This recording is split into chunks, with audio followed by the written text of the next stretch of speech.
Hello and welcome to Government MS Bunpura, Behrampura. Today we are going to deal with two important figures of speech which are used by the writers to make the writing more interesting. These two literary devices or the figures of speech are simile and metaphor. And the learning intention of this video is to understand the difference between a simile and a metaphor. प्यारे बच्चों, आज हम आपके लिए एक अहम important topic लाए हैं और ये टॉपिक जो है ये सिमिली और मेटाफोर के बारे में है। सिमिली हम कहते हैं तशबीह को उर्दू में और मेटाफोर को कहते हैं इस्तिआरा। आज का जो ये वीडियो है ये इस मकसद से बनाया गया है ताकि हम सिमिली और मेटाफोर को डिफरेंशिएट करें। ये जो सिमिली और मेटाफोर है ये राइटर्स जो होते हैं ये इनका इस्तेमाल करते हैं, इन लिटरेरी डिवाइसेस का इस्तेमाल करके अपनी जो राइटिंग है उसको ज़्यादा दिलचस्प बनाते हैं, जिससे रीडर जो हैं वो एंगेज्ड रहते हैं और वो लाइक करते हैं उसको। तो चलिए हम to start off let us define what simile is and what is a metaphor. तो शुरू करते हैं और देखते हैं कि सिमिली क्या है और डेफिनेशन सिमिली की क्या है और मेटाफोर की डेफिनेशन क्या है। Simile is an explicit comparison between two unlike things to show likeness. यहाँ पर जो डेफिनेशन है सिमिली की डेफिनेशन है कि सिमिली एक मुवाजना है दो मुख्तलिफ चीज़ों का। जब हम दो मुख्तलिफ चीज़ों का मुवाजना करते हैं ताकि उनमें यकसानियत देखी जाए, उनमें कॉमन क्वालिटी देखी जाए, तो उसको हम कहते हैं simile. So simile is an explicit comparison between two unlike things to show likeness. That means when simile is when we compare two different things. There are two different things. A comparison is made between two different things. जो comparison है, जो मुवाजना है, वो दो मुख्तलिफ चीज़ों में किया जाता है। Here the word explicit means it is a direct comparison. It is clear. There is no room for doubt. Explicit का मतलब है ये डायरेक्ट कंपैरिजन है, इसमें कोई मतलब शक की गुंजाइश ही नहीं है। इट इज़ क्लियर, ये क्लियर, ये सिमिली जो है ये कंपैरिजन जो होता है ये क्लियर होता है, तो इसमें शक की कोई गुंजाइश ही नहीं रहती है। So compare but between two unlike things, that means there are two different things. दो मुख्तलिफ चीज़ें हैं जिनमें मुवाजना किया जाता है, तो उनमें जो क्वालिटी है लाइकनेस, जो कॉमन क्वालिटी है दोनों में मौजूद होती है, तो उसी को दिखाने के लिए हम सिमिली में या तो लाइक का इस्तेमाल करते हैं या फिर एज का इस्तेमाल करते हैं। So these two words like these are the connecting words like और as. These two words are used to show the comparison between these two different things. ये दो वर्ड जो होते हैं like या as, इनका इस्तेमाल किया जाता है। इन्हीं से ये जो मुवाजना हम करते हैं दो मुख्तलिफ चीज़ों में, इनसे हम इन्हीं वर्ड्स का, इन्हीं अल्फाज का इस्तेमाल करते हैं। तो इसको अंडरस्टैंड करने के लिए हम एग्जाम्पल सेंटेंस लेते हैं। यहाँ पर देखिए, the first sentence, the first example of simile is he swims like a fish. He swims like a fish. Here you will find two different things. Two different things are here. He and a fish. He here is a person and fish, is an animal. So the comparison is made between a human being and an animal. यहाँ पर comparison जो मुवाजना होता है एक इंसान के दरमियान और एक एनिमल जानवर के दरमियान होता है. So there are two different things. यहाँ पर दो मुख्तलिफ चीज़ों का मुवाजना हो रहा है. अब देखिए हम ये जो फिश है और ये जो ह्यूमन बीइंग है, अब इनमें देखते हैं कि कॉमन क्वालिटी जो है which is present in both these things, that is the way they swim. That means swimming is common. The way they swim is common between them. इनमें एक क्वालिटी कॉमन है, वो क्या है? स्विमिंग. ही swims, वो swim करता है. कैसे स्विम करता है? लाइक अ फिश, जैसे एक फिश करती है, जैसे एक मछली करती है. So here we say it is a simile. Now let's have a look at another example. He is as brave as a lion. He is as brave as a lion. Here you will find that there are also two different things. One, it is he, and he is compared with a lion, again with an animal. यहाँ पर he जो है ये फिर इसको compare किया गया है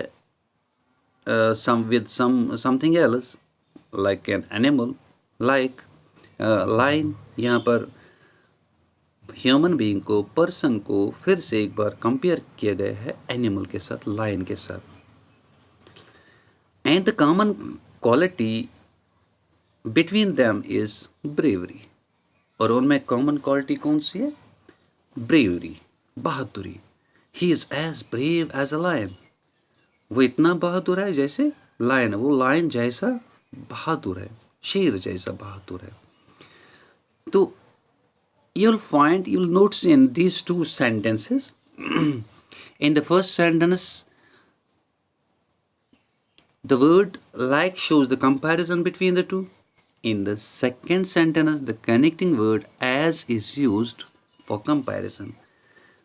एक पहले सेंटेंस में like का इस्तेमाल हम करते हैं कंपैरिजन दिखाने के लिए, और दूसरा जो सेंटेंस है उसमें कंपैरिजन दिखाने के लिए, सिमिली दिखाने के लिए हमने as का इस्तेमाल किया है. So we can say that in simile we make use of the words like or as. Simile में like और as का इस्तेमाल होता है कनेक्टिंग वर्ड्स जो होते हैं, जो कंपैरिजन दिखाते हैं. तो कंपैरिजन दिखाने के लिए सिमिली में जो अल्फाज का इस्तेमाल होता है वो है लाइक और एज. इन दोनों में से एक होगा एक सिमिली में, या तो लाइक या फिर as. So it is simile. In the same way if we say his explanation is as clear as mud. His explanation is as clear as mud. So here again you will find there are two different things, person and mud. So his explanation is as clear as mud. So explanation जो है इसको compare किया गया है with mud. And mud, if you look through the mud, it is very unclear. You can't look through it properly. जो mud होती है उसमें से आपको अच्छी तरह से दिखाई नहीं देता है, तो हम कहते हैं here his explanation, उसकी explanation जो है is as clear as mud. That means it is not clear. तो यहाँ भी simile का इस्तेमाल हुआ है. Now let's have a look at another sentence. They fight like cats and dogs. They fight like cats and dogs. Here again there are two different things which have been compared here. Cats and dogs are compared with persons, और with third person singular दे। अब यहाँ पर भी जो मुख्तलिफ चीज़ें हैं उनके बीच में जो मुवाजना हुआ है और यहाँ पर यूज़ हुआ है मुवाजना के लिए, सिमली के लिए, कंपैरिजन दिखाने के लिए like. So it is a simile. However, we have to remember that the two things must be different. ये बात याद रखनी है हमें कि जिनमें मुवाजना होगा, जिनमें कंपैरिजन होगा, वो चीज़ें जो है वो डिफरेंट होनी चाहिए, वो एक जैसी नहीं होनी चाहिए। और दूसरी बात है सिमली में कि उसमें हम लाइक और एज का इस्तेमाल करते हैं ताकि हम मुवाजना दिखाएं। मुवाजना दिखाने के लिए जिन अल्फाज का इस्तेमाल होता है सिमली में उसमें लाइक और एज का इस्तेमाल होता है। और जब भी आप कोई भी सेंटेंस देखोगे जिसमें कंपैरिजन होगा, अगर उसमें लाइक या एज का इस्तेमाल हुआ है तो समझो कि ये सिमली है। लेकिन एक बात है, इफ यू से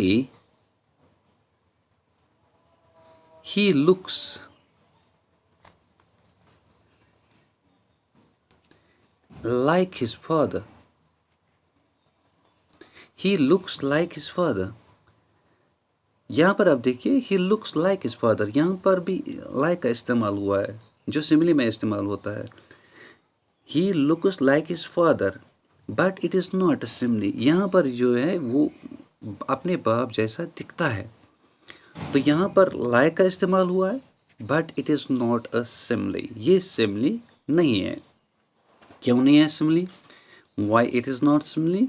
because the two things are similar, they are not different. जो जिनमें मुवाजना हो रहा है यहाँ पर, तो वो दो जो हैं जिनमें मुवाजना हो रहा है वो एक जैसे हैं। They belong to the same race, to the same genus, to the same community, ये एक जैसे हैं। ये भी पर्सन है ही, और his father he is also a person, तो दोनों इंसान हैं। तो दो इंसानों में जब हम कंपैरिजन करते हैं और अगर हम लाइक का इस्तेमाल करते हैं तो वो सिमली नहीं है, it is simply a comparison. इसको सिंपल कंपैरिजन कहते हैं, it is not a simile. The condition is that in simile the two things must be different. Simile में दो चीज़ों का अलग अलग मुख्तलिफ होना लाजमी है। और सिमली में जो वर्ड्स इस्तेमाल किए जाते हैं मुवाजना के लिए वो है लाइक या as. Now metaphor. Metaphor is an implicit comparison between two unlike things to show likeness. Metaphor is an implicit comparison between two unlike things to show likeness. Here the word implicit implicit comparison means it is an indirect comparison. It is not clear. Simli का comparison जब हमने देखा तो वहाँ पर clear है, quality जो है वो अच्छी तरह से दिखाती है, विच quality is similar between two different things. वो हमने सिमली में देखा कि कौन सी क्वालिटी दो मुख्तलिफ चीज़ों में सिमिलर है, एक जैसी है, वो तो क्लियर है वहाँ पर।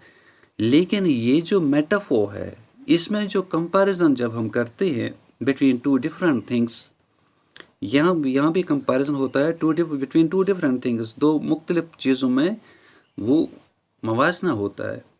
But the comparison is implicit, it is not clear, ये गैर वाज़िह है। यहाँ पर पता ही नहीं चलता है क्वालिटी कौन सी उनमें एक जैसी है। सो that's Y it is not clear, it is an implicit comparison. So let us have a look at some examples to understand it better. Your brain is a computer. Your brain is a computer. Now, here you will find your brain, human brain, is a computer. Now the brain has been compared here with to a computer. अब brain को यहाँ पर, दिमाग को यहाँ पर computer के साथ कंपेयर किया गया है. But you will find that there are no words like or as. यहाँ पर ना like का इस्तेमाल हुआ है ना as का इस्तेमाल हुआ कंपैरिजन के लिए. यहाँ पर हम सिंपली कहते हैं that one thing is another thing. In metaphor we say one thing is another thing. जो two different things हैं they are same. Your brain is a computer.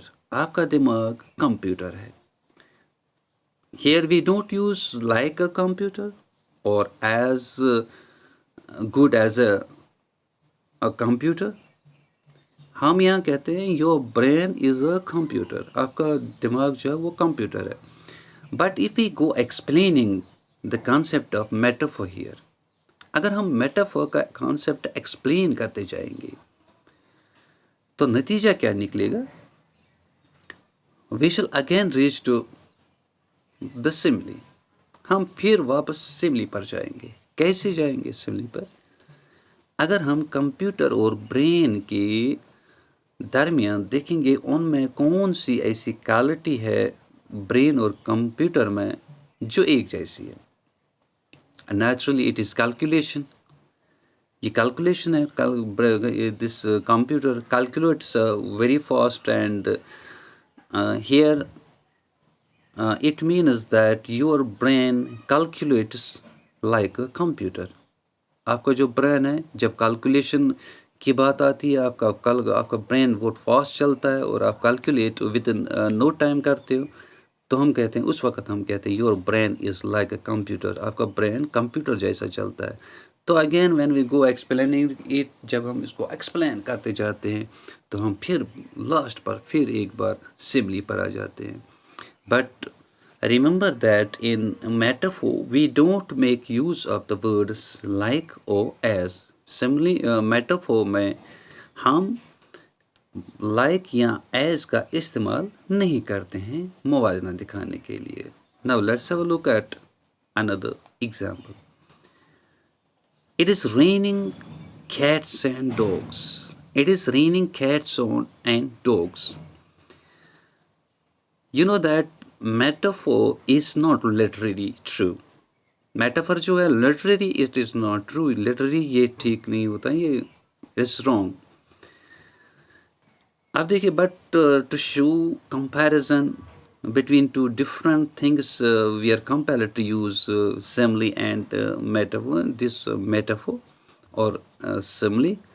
लेकिन यहाँ पर मजबूर होकर हमें सिमली और मेटाफोर का इस्तेमाल करना पड़ता है because it makes our language, it makes the writing more beautiful, more interesting. So that's why we make use of this literary devices. अब यहाँ पर देखिए, it is raining cats and dogs which is not literally true. Cats and dogs ऊपर से बरसते हैं बारिश के बदले. बारिश में क्या आते हैं? कैट्स एंड डॉग्स गिरते हैं, कुत्ते और बिल्लियाँ गिरती है. It is not true. तो this is metaphor. It means it is raining cats and dogs. It is raining cats and dogs. There are two different things again because it is important to have two different things in to show comparison, to show likeness when we compare two different things. जब हम दो मुख्तलिफ चीज़ों में मुवाजना करते हैं तो उसके लिए ज़रूरी है कि दो चीज़ें जो वो डिफरेंट होने चाहिए. They should not be the same. वो एक जैसे नहीं होनी चाहिए. यहाँ पर देखिए, कैट्स एंड डॉग्स ऊपर आसमान से बरस रहे हैं. तो इसका मतलब क्या है? कैट या डॉग अगर ऊपर से गिर जाएगा, that will be very heavy. वो काफ़ी भारी होगा. और अगर किसी पर वो गिरेगा, चाहे कैट होगी या कोई डॉग होगा, अगर ऊपर से बरस गया, किसी पर गिर गया तो उसको बहुत नुकसान होगा, उसको बहुत तकलीफ़ होगी.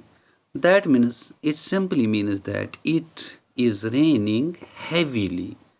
बहुत ज़ोरों से बारिश हो रही है. Now, next example, all the world is a stage and all the men and women are simply players. यहाँ पर it is a famous quote from Shakespeare, William Shakespeare. William Shakespeare कहते हैं all the world is a stage, ये दुनिया जो है ये stage है, and all women are just play, man and women are just players, और जो बाकी इंसान हैं वो सिर्फ प्लेयर्स हैं. Now here the world is compare to a stage, यहाँ पर वर्ल्ड को का मुवाजना किया जाता है स्टेज के साथ, और जो मैन एंड वुमेन है they are human beings, but they are considered here, Shakespeare treats them as players, वो player हैं. So again here is, it is a metaphor. We don't see the use of like, we don't see any word like or as here, so it is a metaphor. Now let's try to differentiate between the two. Let's make it more clear, or rather clearer. So let's make it clearer. Simile. As I said earlier, that there are two different things in simile and in metaphor. Let's take X and Y as two different things. जैसे मैंने कहा कि इसमें चाहे सिमली होगा या होगी या मेटाफोर होगा, उसमें जो मवाजना होता है दो मुख्तलिफ चीज़ों में मवाजना होता है. अब हम ये टू डिफरेंट थिंग्स लेंगे, एक को X लेंगे, ये one X is one thing and another thing is Y. When we say, जब हम कहेंगे that X is like Y, if we say X is like Y or X is as beautiful as Y, it is simile. जब हम कहेंगे मुवाजना दो चीज़ों में, मुख्तलिफ चीज़ों में जब करते हैं, तो अगर हम ये मुवाजना दिखाने के लिए एक चीज़ X लेते हैं और दूसरी डिफरेंट चीज़ हम Y लेते हैं, जब हम कहेंगे, जब हम इनका कंपैरिजन करेंगे, इनका मुवाजना करेंगे, जब हम कहते हैं X is like Y, X Y जैसा है, हमने लाइक का इस्तेमाल किया, X Y जैसा है, तो इसे सिमिली कहते हैं. या अगर हम कहेंगे X is as beautiful as Y or X is as small as Y, X इतना छोटा है जितना Y है, X इतना बड़ा है जितना Y है, X इतना ब्यूटीफुल है जितना Y है, तो इसे हम कहते हैं सिमली. तो सिमली हम कहेंगे when we say one thing is, here one thing X, when we say one thing is like another thing. In short, when we compare two different things and say that one thing is like another thing, जब हम कहते हैं एक चीज़ दूसरी चीज़ जैसी है, अख चीज़ से biggest cheese sue, at that time we say it is simile. But when we say that one thing is another thing, when we say one thing is another thing, it is metaphor. When we say one thing is like another thing, that is simile. When we say one thing is another thing, it is metaphor. Here X is Y. In simile we say X is like Y, or X is as big or as small or as beautiful as Y. We make use of these two words like or as. But in metaphor, we say X is Y. There is no clear comparison. We say X is Y. हम कहते हैं X Y है. That means one thing is another thing. So this is metaphor. In metaphor, X is equal to Y. But in simile, X is like Y or as big or as small as something else. So here I hope you might have understood the difference between a simile and a metaphor. Thank you very much.